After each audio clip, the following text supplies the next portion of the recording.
Usinywe maji tu, lakini tumia mvinyo kidogo kwa ajili ya tumbo lako.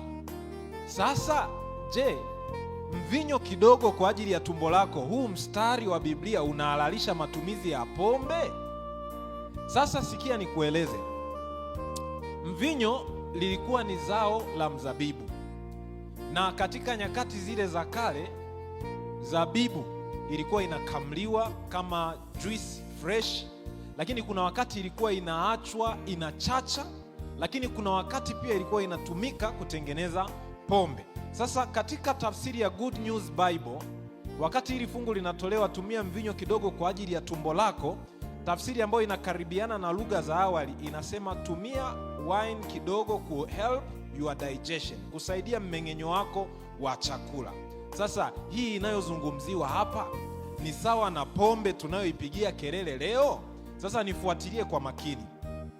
Juisi ya mzabibu ambayo imechacha kwa asili bila kuongezewa chachu. Unajua, ukiacha juisi ya, hata kama ni juisi ya embe, ukiacha tu kwenye hewa itachacha, na kinachochachisha ni nini? Ni bakteria. Sasa mzabibu pia unapokamliwa ukiachwa wazi, unaweza ukachacha kwa kutumia bakteria ambao wako hata katika hewa, tunaita ambient bacteria, wanaweza wakachachisha ile juisi ya mzabibu. Sasa inapochachishwa na kuwa na wale bakteria, inafahamika kitaalamu kwamba bakteria wanaokuwa wamechachisha juisi hii kwa asili wanafaa kwa ajili ya tumbo. Tunaita vyakula vya aina hii probiotics. Hii ni mfano wa vyakula kama mtindi wa maziwa. Mtindi wa maziwa pia ni moja ya chakula ambacho kimechachishwa na nini? Na bakteria, lakini sio pombe. Lakini kuna aina nyingine inaitwa kimchi. Kimchi hii ni cabbage ambayo imechachishwa pia na bakteria.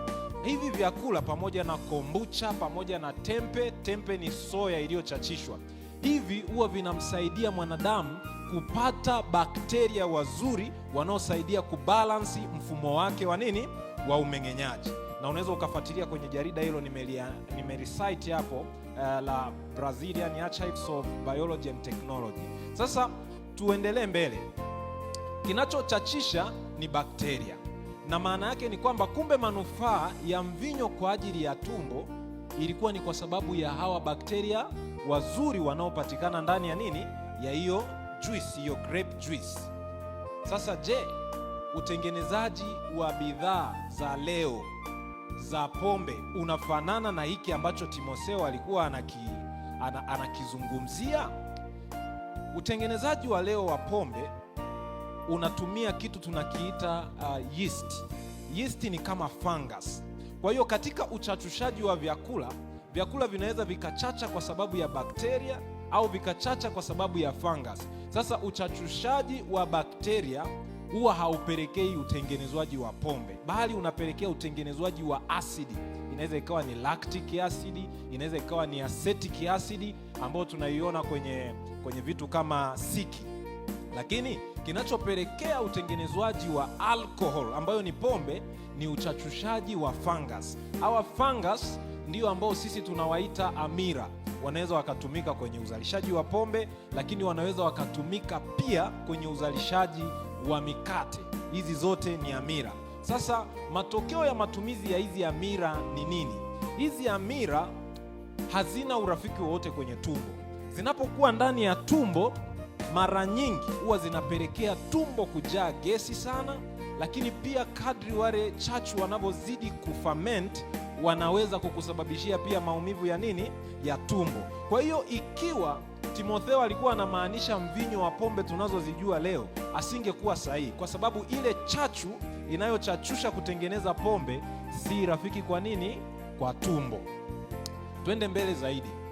Je, viwanda na pombe zinazotengenezwa leo zina hawa bakteria ama hiyo chachu? Sikia nikwambie, watengenezaji wa pombe wa kisasa, jambo la kwanza wanalolifanya, lazima wachemshe kile kimea ili kuua bakteria. Kwa nini?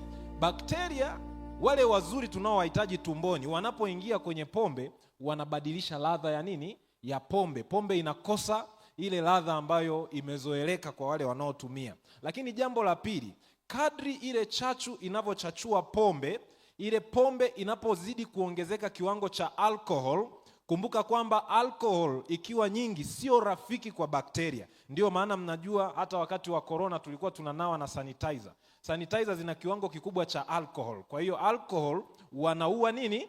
Wanaua bakteria, wana denature cell wall ya bakteria, kwa hiyo bakteria wanakuwa hawawezi kuishi.